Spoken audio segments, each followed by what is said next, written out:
Hey guys, this is the one and only Sonic Ranger back with another video review of Epic Proportions, continuing on with the brand new just released Marvel Legends / X-Men / Juggernaut Build-A-Figure series. And today we're going to be looking at Wolverine, which is the third of the final figures that I have to review in order to get to the Juggernaut Build-A-Figure. But that being said, let's get Wolverine out of the picture for a moment. As per take of every single video review, here is the package for Wolverine. So you've got your generic stuff going on here. Nice X-Men logo right there. Legend series, Build-A-Figure Juggernaut. X-Men font down here, Wolverine's name. On the side here, a nice picture of Wolverine. On this side here, the same picture of Wolverine that's in mirror form. And on the back of the packaging, you got the prototype of Wolverine, which looks okay. I haven't decided on which one I actually like, the prototype or the real deal that's going on in this review, but we'll get to it when we get to it. Anyway, that said, figures consisting of this line is Wolverine, Kitty Pryde, Iceman, Havoc, Rogue, Jean Grey, Cable, and Deadpool. And that about does it for the packaging, but before we remove it, slow down Sonic Ranger, we also have to go through the Build-A-Figure piece, which happens to be the head of Juggernaut, and which looks okay. Not bad, I guess. Anyway, you'll also notice that his accessories have not been removed from the packaging, and I will explain in just a bit. So, removing the packaging very gently, instead of tossing it to the next side of this room, here is Wolverine again. And this is a pretty generic Wolverine figure based off of his 80s styled outfit. This is not the Jim Lee style. This is not the X-Men cartoon from the 90s. That was the tiger stripe. This is just brown, yellow with a red belt. But I guess you could paint it up into the tiger stripe if you so choose, because you pretty much got yellow here, and all you really need to do is just a little modification. But yeah. If you so choose. I choose not to. I don't want to mess up this figure because, you know, even if it is generic, it's still a pretty good Wolverine figure. Head sculpt's okay. You know, not much effort going on there in all honesty. I mean, it would have been nice if he actually had one of those snarling looks, if you know what I mean. But, you know, yeah, I guess this is okay. But it's just like every other common Marvel Legends figure where they look like they're just neutral. I mean, you know, not happy, not sad, not angry, just neutral. Yeah, I guess that's the word for this figure. Pretty much the word of the day for this review, neutral. But that's not to say that this figure is bad. He is actually a pretty good Wolverine figure, and he's actually a pretty good in-scaled Wolverine figure compared to other Marvel Legend figures. But before we get to size comparison and all that, we need to go through basically your standpoints of articulation, which is a ball jointed head, which does get some tilt. It's got a hinged neck going up and down like that. And then he's got ball jointed shoulders, go around complete 360. They do go in and out, but my figure's kind of restricted. Your results will vary.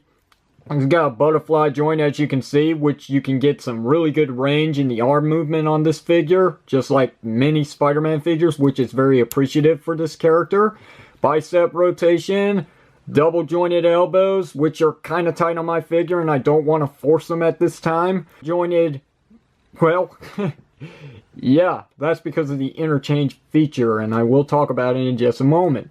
Anyway, he's got a swivel going on for the hand, and then he's got that hinge joint to allow some in and outward movement, which is nice.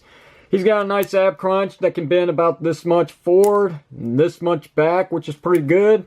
Legs go up about that much. They go back pretty good. They do split in and out about that much. There's thigh cut to allow a complete rotation, which is nice. He's got double jointed knees, which are tight on my figure. So yeah, I haven't really messed with this figure if you wanted to know. He's got a nice cut at the boost to allow some rotation, though it feels a little hindered And the last bit of articulation is obviously the standard hinge to allow up and down movement, and then there's the ankle rocker pivot that can move the feet side to side for better displaying options. And basically that's really it for the action figure.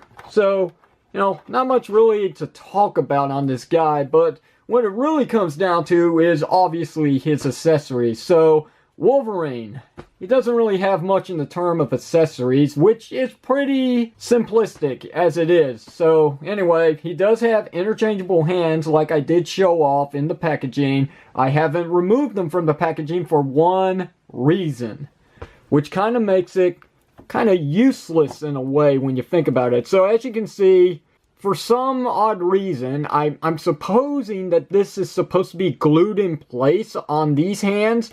But having said that, Hasbro did not take the time because they're actually removable. Yeah.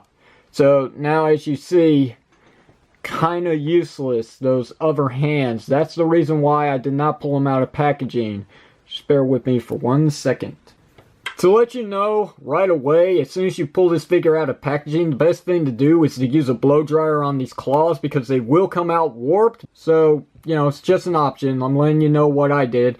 Anyway, that said, they are just dull gray plastic. They are not actually painted silver like on the prototype, but, you know, that's to be expected because of budget cuts and all that. But anyway, that said, $20 on this figure, you do actually get a very nice Wolverine action figure. I'm not going to complain about this one because it is probably one of the best, if not the best, Wolverine action figures I've ever had from the Marvel Legends series. I really just wish it was actually the Tiger Stripe outfit, not the original.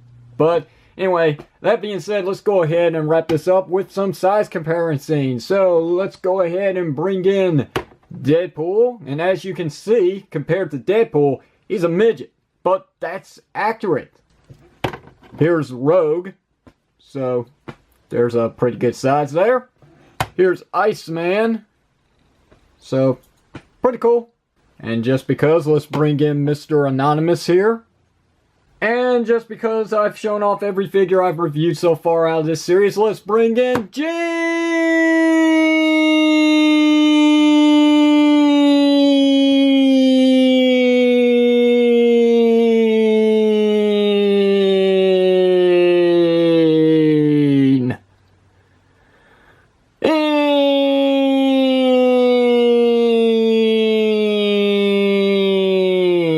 Gray. And that's going to do it for this video review, guys. I think I've said enough, so I do recommend the action figure. If you can find him, pick him up. He's one of the harder figures to find. Not the hardest. That still goes to Deadpool. So questions, comments, you know what to do. Leave it down below in the comment section of this video. If you liked the video review, hit the thumbs up button. If you didn't like it, hit the thumbs down button. And if you haven't already, why not hit that subscribe button for more video reviews just like the one you're reviewing today from the reviewing station. This is the one and only Sonic Ranger signing off. Thanks for watching, and I will see you whenever you see me.